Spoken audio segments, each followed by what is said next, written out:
ಪ್ರದೇಶ ಕಾಂಗ್ರೆಸ್ ಸಮಿತಿಯ ಅಧ್ಯಕ್ಷರಾದಂಥ D K Shivakumar ಅವರ ಎಲ್ಲ ಸಚಿವ ಮಿತ್ರರೇ, ಶಾಸಕ ಮಿತ್ರರೇ, ಲೋಕಸಭಾ ಮತ್ತು ರಾಜ್ಯಸಭಾ ಸದಸ್ಯರುಗಳೇ, ಮಾಜಿ ಶಾಸಕರುಗಳೇ, ಪಕ್ಷದ ಮುಖಂಡರುಗಳೇ ಹಾಗೂ ಕಾರ್ಯಕರ್ತ ಬಂಧುಗಳೇ, ಮಾಧ್ಯಮದ ಸ್ನೇಹಿತರು,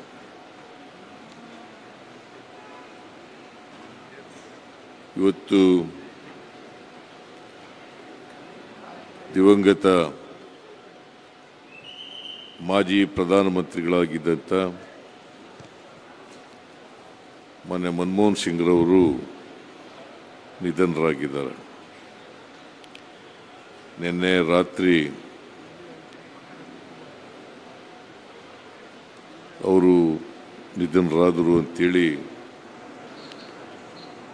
ನಮ್ಮೆಲ್ಲರಿಗೂ ಕೂಡ ಗೊತ್ತಾಯಿತು.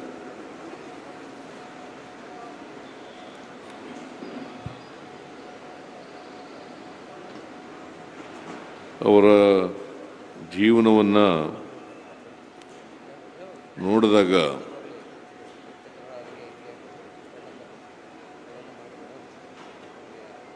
ಅವರ ಬದುಕನ್ನು ನೋಡಿದಾಗ ಒಂದು ರೀತಿ ಪವಾಡ ಆಗಿದೆ ಅಂತೇಳಿ ಅನಿಸುತ್ತೆ. ಒಂದು ಸಾಮಾನ್ಯ ಕುಟುಂಬದಲ್ಲಿ ಹುಟ್ಟಿದಂಥವರು, ಗ್ರಾಮೀಣ ಪ್ರದೇಶದಲ್ಲಿ 1932ನೇ ಇಸ್ವಿ, ಈಗ 92 ವರ್ಷಗಳನ್ನು ಪೂರ್ಣಗೊಳಿಸಿದ್ದಾರೆ.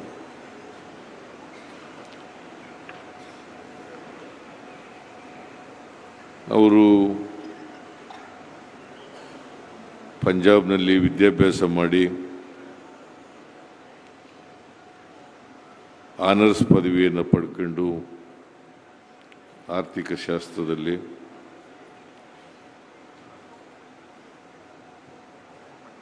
ಮತ್ತು ಈ ದೇಶ ಕಂಡಂಥ ಒಬ್ಬ ಶ್ರೇಷ್ಠ ಆರ್ಥಿಕ ತಜ್ಞರಾಗ್ತಾರೆ.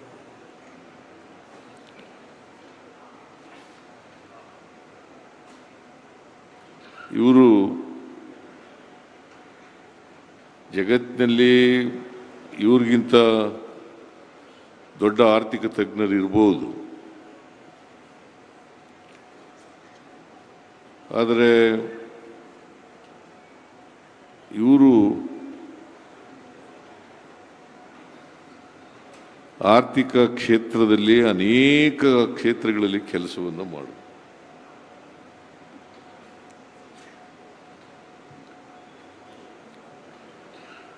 ಬಹಳ ಮೃದು ಸ್ವಭಾವದವರು, ಬಹಳ ಕಡಿಮೆ ಮಾತಾಡ್ತಾ ಇದ್ರು.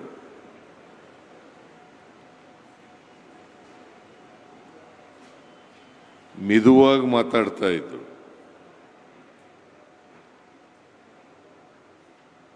ನಾನು ಅನೇಕ ಸಾರಿ ಇವರನ್ನು ಭೇಟಿ ಮಾಡ್ತಕ್ಕಂಥ ಅವಕಾಶ ಸಿಕ್ಕಿತ್ತು.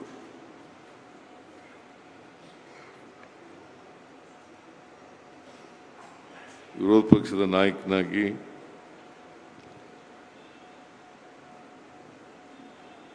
ಮತ್ತು ಮುಖ್ಯಮಂತ್ರಿಯಾಗಿ ಇವರನ್ನು ಭೇಟಿ ಮಾಡ್ತಕ್ಕಂಥ ಅವಕಾಶ ಸಿಕ್ಕಿತ್ತು.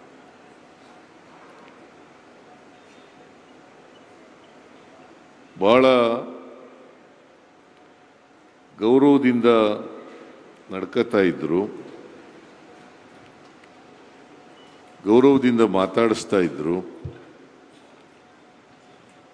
ನಾವು ಹೇಳಬೇಕಾದನ್ನ ಬಹಳ ತಾಳ್ಮೆಯಿಂದ ಕೇಳ್ತಾ ಇದ್ರು.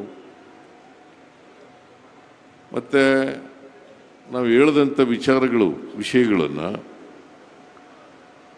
ಆಗ್ತದೆ ಅಥವಾ ಇಲ್ಲ ಅಂತೇಳಿ ನೇರವಾಗಿ ಹೇಳ್ತಕ್ಕಂಥ ಪ್ರವೃತ್ತಿಯನ್ನು ಬೆಳೆಸ್ಕೊಂಡಿದ್ರು.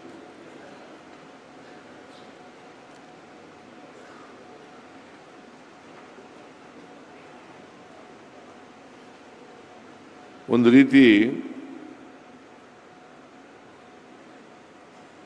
ಒಬ್ಬ ಪ್ರಾಮಾಣಿಕ ಪ್ರಧಾನಮಂತ್ರಿಯಾಗಿದ್ದಂಥವು.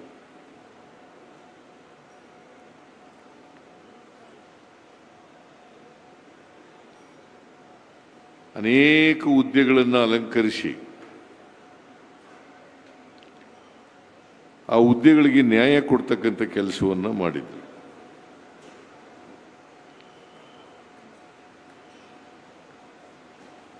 ರಾಷ್ಟ್ರದ ಅನೇಕ ಸಮಸ್ಯೆಗಳಿಗೆ ಪರಿಹಾರವನ್ನು ಕೊಡ್ತಕ್ಕಂಥ ಪ್ರಯತ್ನವನ್ನು ಮಾಡಿದ್ರು.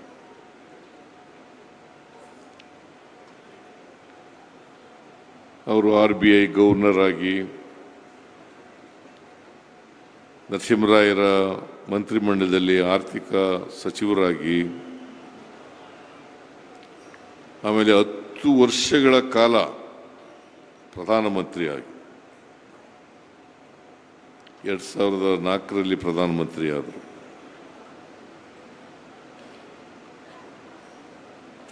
ಆಗ ಶ್ರೀಮತಿ ಸೋನಿಯಾ ಗಾಂಧಿಯವರು ಪ್ರಧಾನಮಂತ್ರಿ ಆಗ್ತಾರೆ ಅಂತೇಳಿ ನಾವೆಲ್ಲ ಭಾವಿಸ್ಕೊಂಡಿದ್ದೆವು.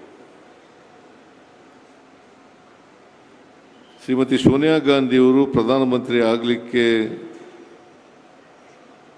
ಬಯಸದೇ ಇದ್ದಾಗ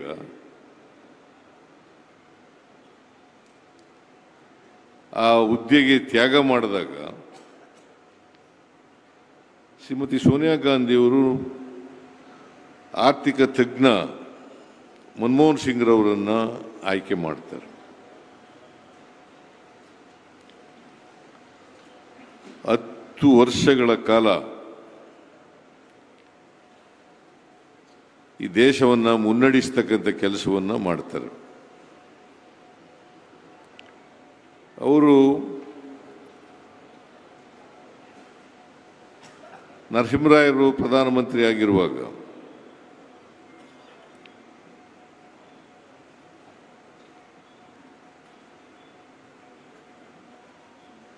ಉದಾರೀಕರಣವನ್ನು ಜಾರಿ ಮಾಡತಕ್ಕಂಥ ಕೆಲಸವನ್ನು ಮಾಡ್ತಾರೆ. ಆಗ ಭಾರತ ದೇಶ ಆರ್ಥಿಕವಾಗಿ ಸಂಕಷ್ಟ ಪರಿಸ್ಥಿತಿಯಲ್ಲಿತ್ತು.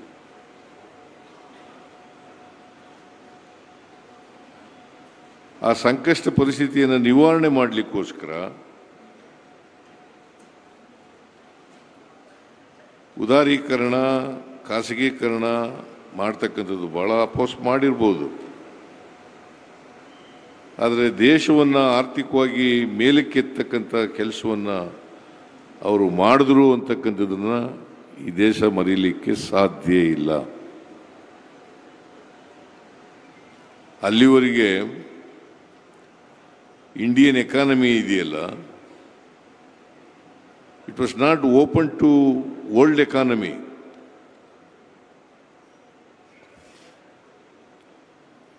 ಆ world ಎಕಾನಮಿಗೆ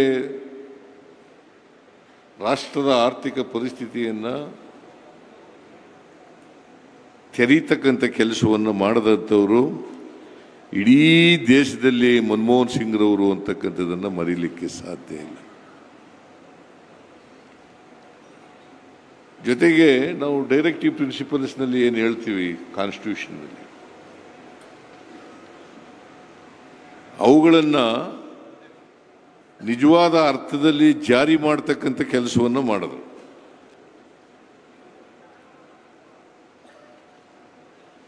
right to education, right to food, right to work, right to information, ಇವೆಲ್ಲ ಮಾಡಿದ್ದು ಅವರೇನೆ. ನಾವು ಡೈರೆಕ್ಟಿವ್ ಪ್ರಿನ್ಸಿಪಲ್ಸ್ನಲ್ಲಿ ಹೇಳ್ಕೊಂಡಿದ್ದೀವಿ ಸಂವಿಧಾನದಲ್ಲಿ. ಅವುಗಳನ್ನು ಅಕ್ಷರಶಃ ಜಾರಿ ಮಾಡಿ ಜನರಿಗೆ ತಲುಪಿಸ್ತಕ್ಕಂಥ ಕೆಲಸವನ್ನು ಮಾಡಿದ್ರು. ಫುಡ್ ಸೆಕ್ಯೂರಿಟಿ ಆ್ಯಕ್ಟ್ ಮಾಡಿದ್ದು, ನರೇಗಾ ಮಾಡಿದ್ದು, ಆಮೇಲೆ ರೈಟ್ ಟು ಎಜುಕೇಷನ್ ಮಾಡಿದ್ದು, ರೈಟ್ ಟು ಇನ್ಫಾರ್ಮೇಷನ್ ಮಾಡಿದ್ದು. ಅಲ್ಲಿವರೆಗೆ ಇವೆಲ್ಲವೂ ಕೂಡ ಫಂಡಮೆಂಟಲ್ ರೈಟ್ಗಳಾಗಿರಲಿಲ್ಲ. ಇವನ್ನ ಮೂಲಭೂತ ಹಕ್ಕುಗಳನ್ನಾಗಿ ಮಾಡಿ ಬಡವರಿಗೆ, ನಿರುದ್ಯೋಗಿಗಳಿಗೆ, ಅವರನ್ನು ಸಾಮಾಜಿಕವಾಗಿ ಆರ್ಥಿಕವಾಗಿ ಮೇಲಕ್ಕೆ ಎತ್ತಕ್ಕಂಥ ಕೆಲಸವನ್ನು ಮಾಡೋದು.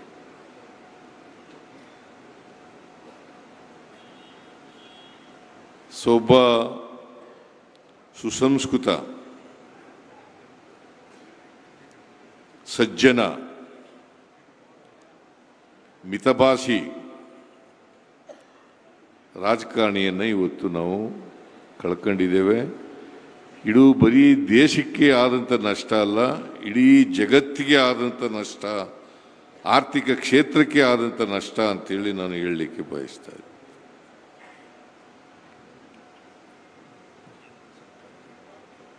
ನಾನು ಒಂದು ಸಾರಿ 2017ರಲ್ಲಿ ನಾನು ಮುಖ್ಯಮಂತ್ರಿ ಆಗಿರುವಾಗ ಒಂದು ಡಿಸಿಷನ್ ಮಾಡೋದು. ನಾವು ಅಂಬೇಡ್ಕರ್ ಸ್ಕೂಲ್ ಆಫ್ ಎಕನಾಮಿಕ್ಸ್ ಅಂತಕ್ಕಂಥದ್ದನ್ನು ಮಾಡೋದು. ಯಾಕಂತಂದರೆ ಅಂಬೇಡ್ಕರ್ ಅವರು ಸ್ಕೂಲ್ ಆಫ್ ಎಕನಾಮಿಕ್ಸ್ ಲಂಡನ್ನಲ್ಲಿ ಓದಿದ್ರು. ಅದಕ್ಕೋಸ್ಕರ ಇಲ್ಲಿ ಕರ್ನಾಟಕದಲ್ಲಿ ಕೂಡ ಮಾಡಬೇಕು ಅಂತೇಳಿ ಅಂಬೇಡ್ಕರ್ ಸ್ಕೂಲ್ ಆಫ್ ಎಕನಾಮಿಕ್ಸ್ ಮಾಡಿದ್ದು. ಅವ್ರನ್ನ ಕರೆಸಿದ್ದು ನಾವು, ಅವ್ರನ್ನ ಉದ್ಘಾಟನೆಗೆ ಕರೆಸಿದ್ದು.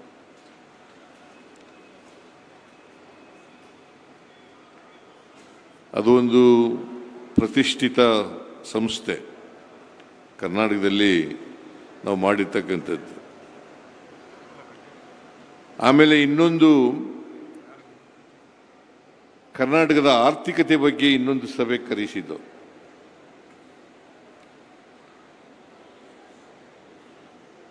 ಒಬ್ಬ ಆರ್ಥಿಕ ತಜ್ಞನಾಗಿ ಕರ್ನಾಟಕದ ಆರ್ಥಿಕತೆ ಸದೃಢವಾಗಿದೆ ಅಂತೇಳಿ ಬಹಳ ಸ್ಪಷ್ಟವಾಗಿ ಹೇಳಿದಂಥವರು ಮನಮೋಹನ್ ಸಿಂಗ್ರವರು. ಕರ್ನಾಟಕದ ಆರ್ಥಿಕತೆ 2013ರಿಂದ 2018ವರೆಗೆ ನಮ್ಮ ಸರ್ಕಾರ ಇದ್ದಾಗ ಕರ್ನಾಟಕದ ಆರ್ಥಿಕತೆ ಬಹಳ ಸದೃಢವಾಗಿದೆ,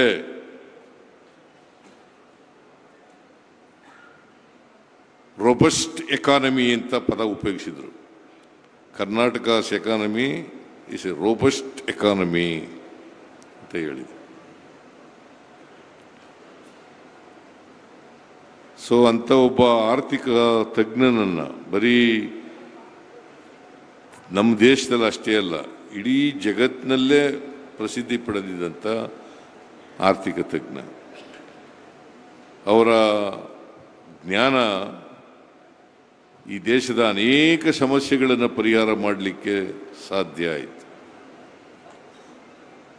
ಪ್ಲಾನಿಂಗ್ ಕಮಿಷನ್ ಉಪಾಧ್ಯಕ್ಷರಿಗಾಗೂ ಕೂಡ ಕೆಲಸ ಮಾಡಿದ್ರು ಇವರು.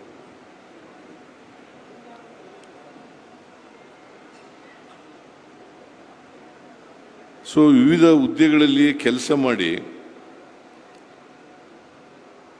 ದೇಶದ ಆರ್ಥಿಕ ಸಾಮಾಜಿಕ ಸಮಸ್ಯೆಗಳನ್ನು ಬಿಡಿಸೋದ್ರಲ್ಲಿ, ಅದಕ್ಕೆ ಪರಿಹಾರ ಕಂಡುಹಿಡ್ಕೊಳ್ಳೋದ್ರಲ್ಲಿ ಬಹಳಷ್ಟು ಶ್ರಮಿಸಿದ್ರು ಅಂತಕ್ಕಂಥದ್ದನ್ನು ಇವತ್ತು ಮರೆಯಲಿಕ್ಕೆ ಸಾಧ್ಯ ಇಲ್ಲ. ಮತ್ತೆ ನಿಗರ್ವಿ ಅವ್ರಿಗೆ ಅಧಿಕಾರ ಇದೆ. ಈಗಿನ ಕಾಲದಲ್ಲಿ ಅಧಿಕಾರ ಸಿಕ್ಬಿಟ್ರೆ ಅವ್ರನ್ನ ಹಿಡಿದು ನಿಲ್ಲಿಸೋಕ್ಕಾಗಲ್ಲ. ಅವರು ಈ ದೇಶದ ಪ್ರಧಾನಮಂತ್ರಿ ಆಗಿದ್ದರೂ ಕೂಡ, RBI ಗವರ್ನರ್ ಆಗಿದ್ದರೂ ಕೂಡ, ಹಣಕಾಸಿನ ಮಂತ್ರಿ ಆಗಿದ್ದರೂ ಕೂಡ ಯಾವತ್ತೂ ಕೂಡ ಅವರು ಗೌರವದಿಂದ ನಡ್ಕೊಳ್ತಕ್ಕಂಥ ಕೆಲಸ ಮಾಡಲಿಲ್ಲ. ಅತ್ಯಂತ ವಿನಯಶೀಲ ವ್ಯಕ್ತಿಯಾಗಿದ್ದರು. ಮೃದು ಭಾಷೆನಲ್ಲೇ ಅನೇಕ ಜನರನ್ನು ಗೆದ್ದಿರ್ತಕ್ಕಂಥದ್ದನ್ನು ಇವತ್ತು ನಾವು ನೋಡ್ತಾ ಇದ್ದೀವಿ. ಅವ್ರು ಹೇಳ್ತಾ ಇದ್ರು ಒಂದು ಮಾತು, ನಾನು ಬದುಕಿರುವಾಗ ನನ್ನ ಬಗ್ಗೆ ಅಷ್ಟೊಂದು ಪ್ರಚಾರ ಸಿಗಲ್ಲ, ನಾನು ಸತ್ತ ಮೇಲೆ ಮಾಧ್ಯಮದವರು ಹೆಚ್ಚು ಪ್ರಚಾರವನ್ನು ಮಾಡ್ತಾರೆ ಅಂತಕ್ಕಂಥ ಮಾತುಗಳನ್ನು ಹೇಳಿದ್ರು. ಇವತ್ತು ಆ ಮಾತು ಸತ್ಯ ಆಗಿದೆ ಅಂತಕ್ಕಂಥ ಮಾತುಗಳನ್ನು ಹೇಳಲಿಕ್ಕೆ ಬಯಸ್ತಾರೆ. ನಾನು ಹೆಚ್ಚು ಅವ್ರ ಬಗ್ಗೆ ಮಾತನಾಡಕ್ಕೆ ಹೋಗಲ್ಲ. ಇದು ಸಂತಾಪ ವ್ಯಕ್ತ ಮಾಡ್ತಕ್ಕಂಥ ಸಭೆ. ಅವರ ಆತ್ಮಕ್ಕೆ ಚಿರಶಾಂತಿ ದೊರಕಲಿ ಅಂತೇಳಿ ನಾನು ಪ್ರಾರ್ಥನೆಯನ್ನು ಮಾಡ್ತೇನೆ. ಅವರ ಕುಟುಂಬ ವರ್ಗದವರಿಗೆ ಮತ್ತು ಅವರ ಅಭಿಮಾನಿಗಳಿಗೆ ಅವರ ಸಾವಿನ ದುಃಖವನ್ನು ಭರಿಸ್ತಕ್ಕಂಥ ಶಕ್ತಿ ಕೊಡಲಿ ಅಂತೇಳಿ ದೇವರಲ್ಲಿ ಪ್ರಾರ್ಥನೆ ಮಾಡಿ ಅವರನ್ನು ಸ್ಮರಿಸ್ಕೊಳ್ತಾ ನನ್ನ ಮಾತುಗಳನ್ನು ಮುಗಿಸ್ತೇನೆ. ನಿಮ್ಮೆಲ್ಲರಿಗೂ ನಮಸ್ಕಾರ.